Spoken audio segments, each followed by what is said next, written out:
Hello and welcome to Pushing Back, Ukraine Daily Brief. As the war enters its 733rd day, these are the main developments from the past 24 hours. Russia has lost approximately 411,550 troops in Ukraine since the beginning of the war, the General Staff of Ukraine's armed forces reported. The number, which has not been independently verified, includes 850 casualties over the past day. According to the released Ukrainian figures, Russia lost 1 tank, 16 armored combat vehicles, 16 artillery systems, 22 drones, 2 cruise missiles, 28 vehicles, and 8 pieces of special equipment. The update from the General Staff of the Armed Forces of Ukraine. There were 79 combat engagements. The enemy launched a total of 1 missile and 58 airstrikes, carried out 70 multiple launch rocket systems attacks at the positions of Ukrainian troops and various settlements. The Ukrainian Air Force launched airstrikes on 9 concentrations of enemy troops. The Ukrainian missile troops hit 2 concentrations of troops, weapons and military equipment, 1 command post, 1 drone ground control station of the Russian invaders. In its latest intelligence update, the UK's Ministry of Defence reports a Russian A-50 aircraft was destroyed over Krasnodar, Russia, likely by a Ukrainian surface-to-air missile.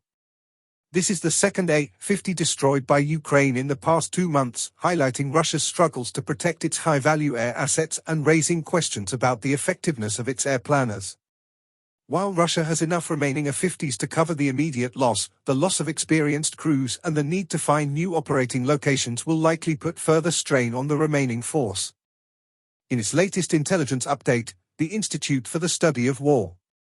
Sweden will join NATO following Hungary's formal approval of Sweden's accession bid.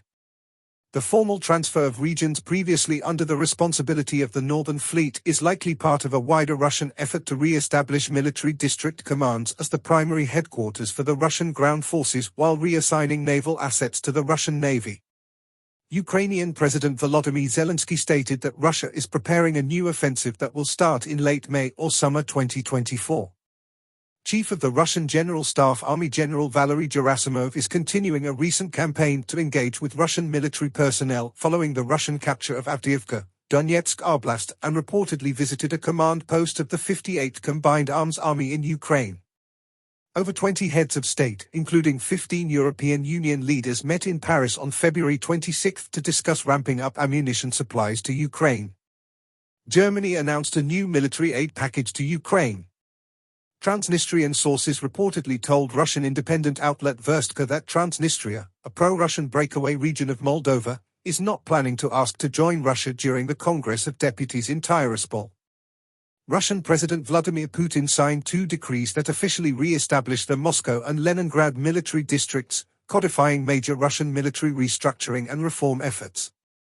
The recreation of the Moscow military district and Leningrad military district supports the parallel objectives of consolidating control over Russian operations in Ukraine in the short to medium term and preparing for a potential future large-scale conventional war against NATO in the long term. Russian forces recently made confirmed gains near Kreminna, Bakhmut, and Avdiivka.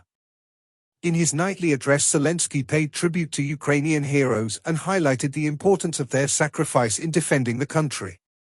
He also met with the Prime Minister of Bulgaria to discuss strengthening cooperation in defense and economy. He emphasized the importance of international support in defeating Russian aggression and achieving peace. He highlighted the launch of the Made in Ukraine platform to promote economic growth and support the Ukrainian people. He concluded the speech by emphasizing the need for continued unity and effort to ensure Ukraine's victory.